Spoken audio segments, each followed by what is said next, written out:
So our next speaker is a researcher at the University of Technology in Chemnitz in Germany. He's part of an interdisciplinary team that combines computer science, social sciences, and design. They've been doing tremendous work at the intersection, of research into IoT, critical research, participatory research, and what that means and how we can make that better in all kinds of ways. So please welcome Dr. Albrecht Kurze.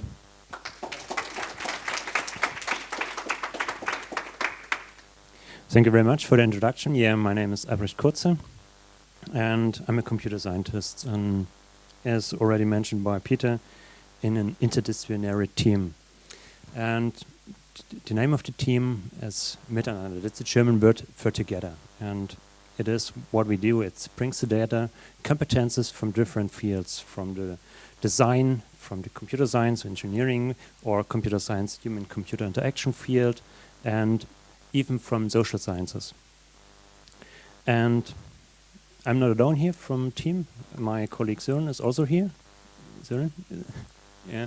And yeah, if you have questions concerning my talk, you might ask either me or Sören afterwards. Yeah, we are in Chemnitz, that's in the southeastern part of Germany. And we are founded by the German government for 5 years. The research initiative title is quite complex and hard to explain, so don't bother about the official thing. It's what we do. We design for the Internet of Things in a user-centric approach. We do it participatory, and we want to try to be critical. So, in our understanding, this means that we do not only want to design for users, but we want to design with users. And we want to engage them actively in a co-design process. And we are especially interested in smart connected things as part of the Internet of Things. And for this means we want to develop the things with them. And as we started our project, we quite quickly realized that it needs the right tools and methods to do so. And as one outcome of our project, we see the development of those tools for the co-designing. We just want to have a quick look on what makes a connected product, component-wise, from the technology perspective. So it's mainly made out of something that has computing power, with a little bit of CPU, a little bit of memory, that has abilities to sense something from the environment in form of sensors, to play something back into the environment in form of actuators, and that has some communication abilities to create a connectivity that makes the product connected itself. And even very important from an engineering perspective, of course, always power source, where is the energy coming from, especially for small battery-operated devices, always a very important thing. So with the part I showed today, is we are concentrating on these inputs and outputs in forms of sensors and actuators, because in our point of view, things and the Internet of Things are characterized by the way we interact with them and how the things interact with the environment. And it's always multisensory and multimodal, so in the meanings of the sensors and actuators that are involved. So it's much more other interaction paradigms than, for example, only a screen device like a smartphone or tablet. When we started looking for tools to incorporate them in our co-design process, we found analog tools, for example, based on cards like the No cards by Alexandra. And cards like these offer a great flexibility. They offer a great variety of different sensors or actuators that can you include in your design scenario. They are easily extendable. Yeah, it's just a piece of paper. If something is missing, you just add a card. It's very easy to just write down a new sensor or a new actuator on a piece of paper and to introduce it to your card set. But it's only paper, it's non-functional. you can have a card that's mentioning a light sensor that describes how a light sensor might work, but it does not really sense light. So tools like these might work for experts. So you can, or I can use it as an engineer to get an overview of available sensors and how to combine them, etc. But it's hard to explain these abstract concepts to lay users. On the other side, we found such small electronic component kits that are fully functional. You can combine different sensors, different actuators, you can connect them. In the case of the little bits, you do not even need to program them, you just connect them and they are working. But it still needs some kind of tinkering, and what you construct is still quite fragile. It's only a temporary construct. We also found some devices like the Connect Us cubes from the University College in London that are functional. They are pre-assembled, but they are quite limited in terms of you have only one sensor or one actuator per device, and you still have to program them to make them really usable in a workshop with participants. So quite close to what we wanted, but not close enough. And that's why we decided to develop our own tools. And these are the loaded dice. So this is the initial idea we created. And I want to explain how we created it and what we realized. So the first idea was we wanted some haptical artifacts in a neutral shape. And so we decided to go with cubes as they are as neutral as possible, that no function is predefined by the cubic size, cubic shape of the devices itself. Then we wanted to make sensor actuator combinations in a quick and easy way. So we decided to split the functionality of sensors and the functionality of actuators to two devices. So one device should carry all the sensors and the other should carry all the actuators. And we wanted to make them versatile. So not only one sensor or one actuator per device, but a number of sensors and actuators per device. And so the cube has 6 faces, so we decided to include 6 sensors and 6 actuators on the other cube.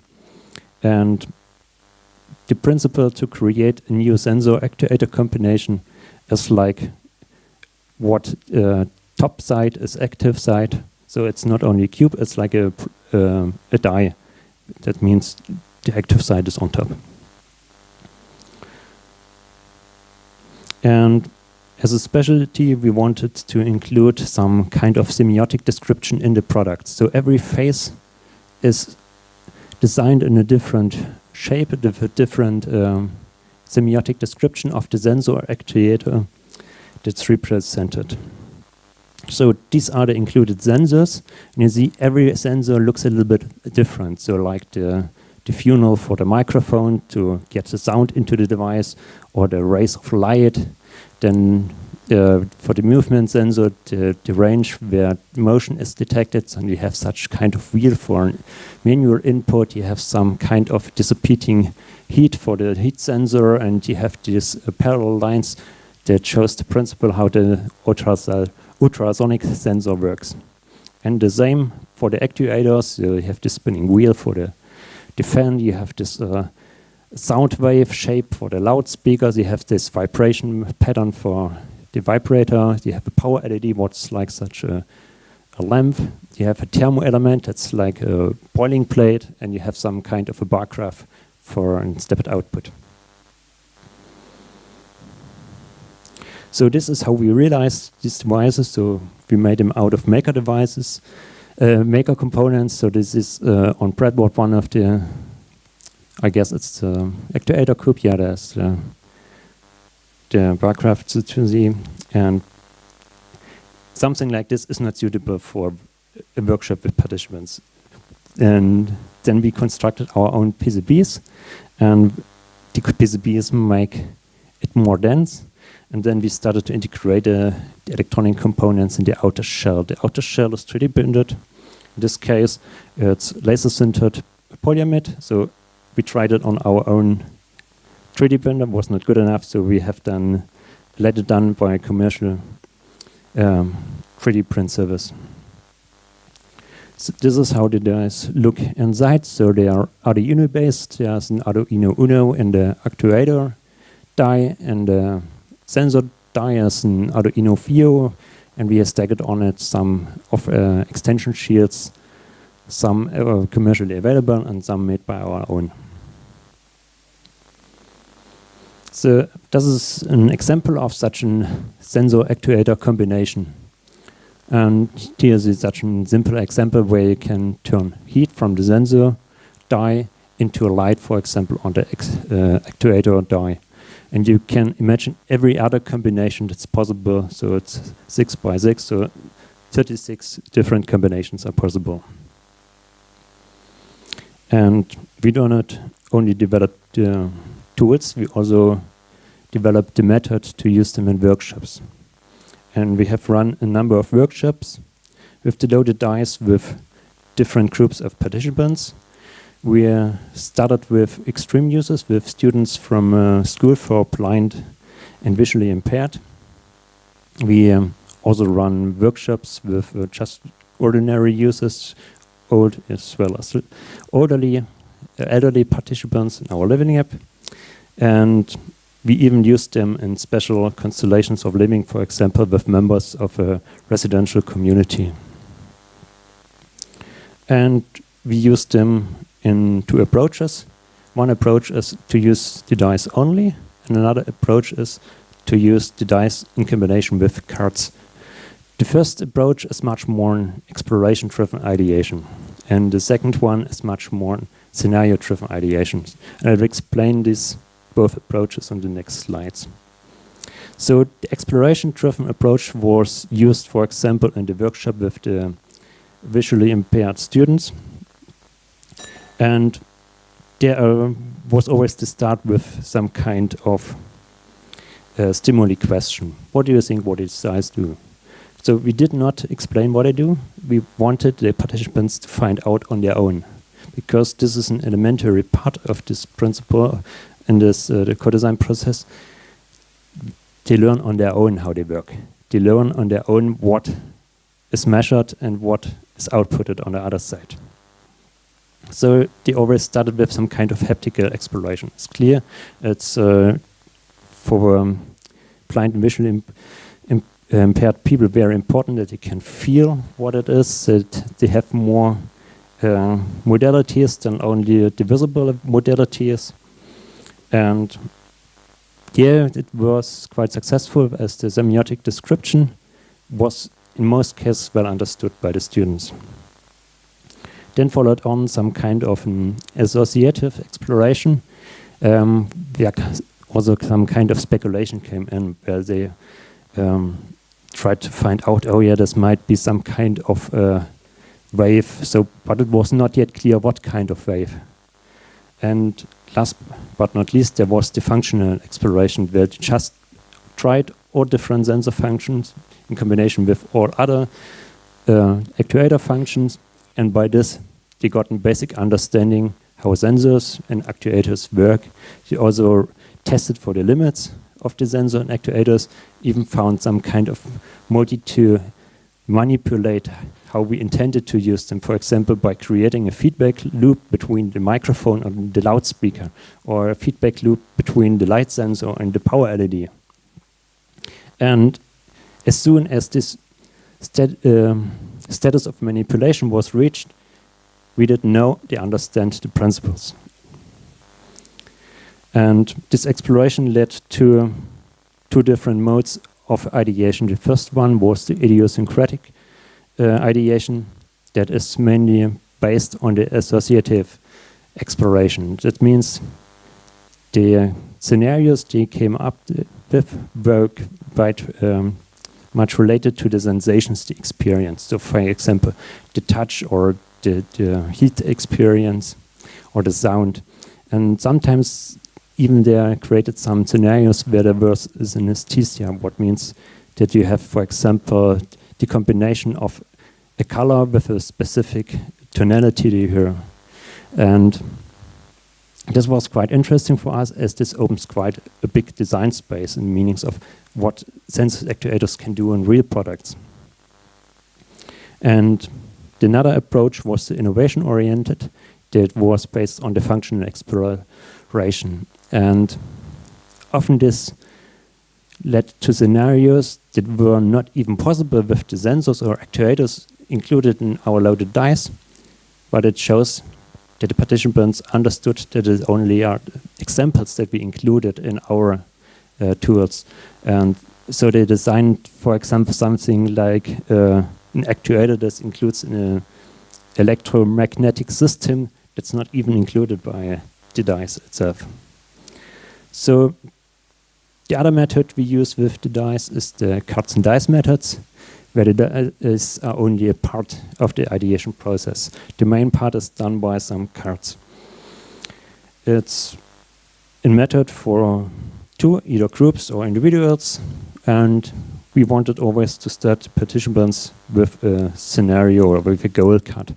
For the first 2 or 3 rounds, we set the goals, for examples like this, and then we expected the participants that they have understood how it works and that they introduced their own problems from their own daily lives to set the goal and to achieve the goal by the following steps.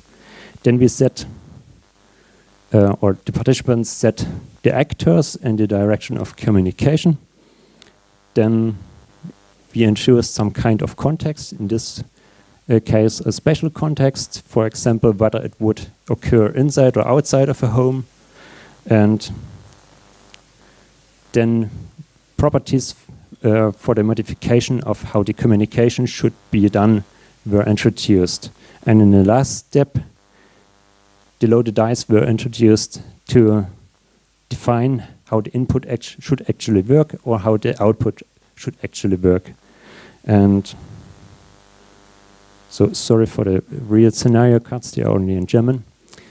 They came, for example, up with a scenario that tell the opposite side that the meal is ready, and the result was in the end, yeah, okay, it would be enough if it would notify the other side some kind of implicitly, so that they'll not have to push a button or something like this. It must be enough when I put the hot pot on the table. The table should detect by a temperature sensor that the meal is ready, and then it should notify the other side, for example, first very gently, and as the meal cools down, it gets a little bit more harsh to inform the other side. So, to wrap up, I've shown our loaded dice as a co-designed tools, focusing on the interaction sensors and actuators in the IoT for the smart connected things, suitable for inspiration and ideation. We use them in workshops, for example, in combination with our cards and dice method. As the talk should only go, or it's only 20.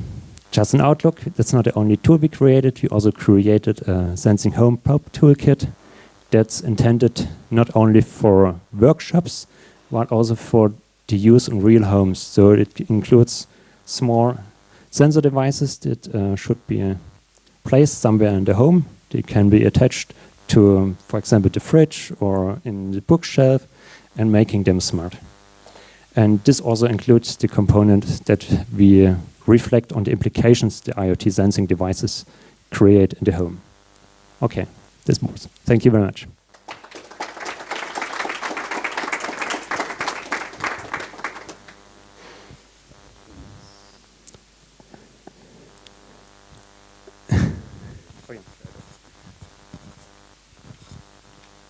I have a half-formulated question. I'm going to try this.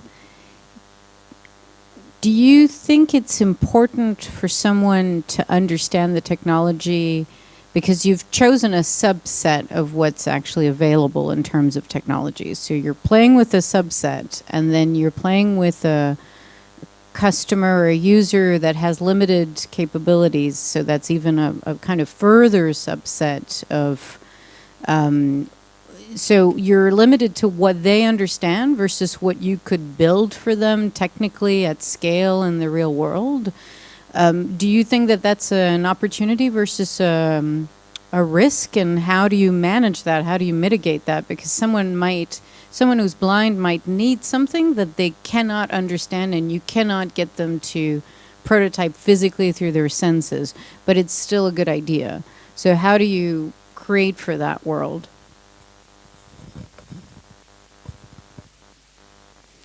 Yeah, so you have to understand the tools as inspiration for the participants, and what the participants create out of this inspiration for us as designers or developers. So it's not always possible to say they develop a final idea that is already in the state to make out of to transfer to a product.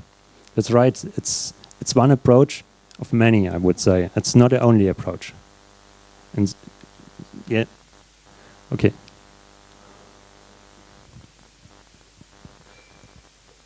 I find the discovery, like the connection between the auditive and the visual, the sound and the colors, is an interesting discovery. Did you have more similar things that came out of these experiments, like as the visual impaired, or this was the most. There was another one, but I can't tell you as we are trying to get a pattern on it.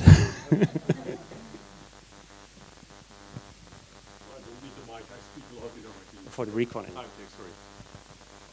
I see on your slide there, the pack, there's a, if I'm not mistaken, is that a photo camera in your kit there? Why the photo camera? What do you expect from the feedback, or document, or what's the? So this is another toolkit. If you want to know more, ask me later on or look online on our website.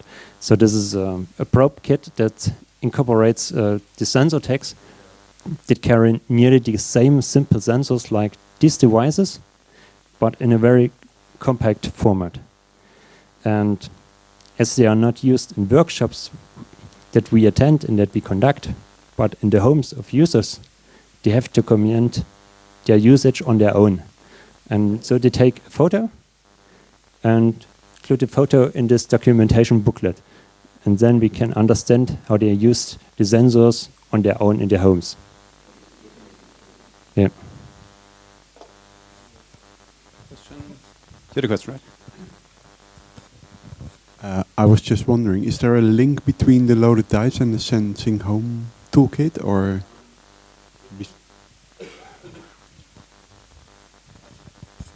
The link is that you can use both for ideation. So, of course, if you want to get a demo later on, I have the devices here, and I guess we have enough time afterwards to do a short demo with everyone who wants. So there's one more question, and then just take this last one. Hey, I think this is a question for everyone who's presented, who's building these design tools. Do you have a plan or an idea on how you'd scale these to get more people to start using them? And especially that challenge of retraining the trainer to start using these tools. Like, they're really useful tools, but I see the people who create them, they can use them very well, but trying to get them in the hands of other people, it doesn't work so well.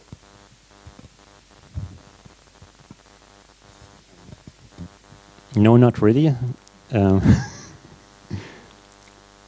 We do not intend them as a product. We intended them as a tool for our own workshops.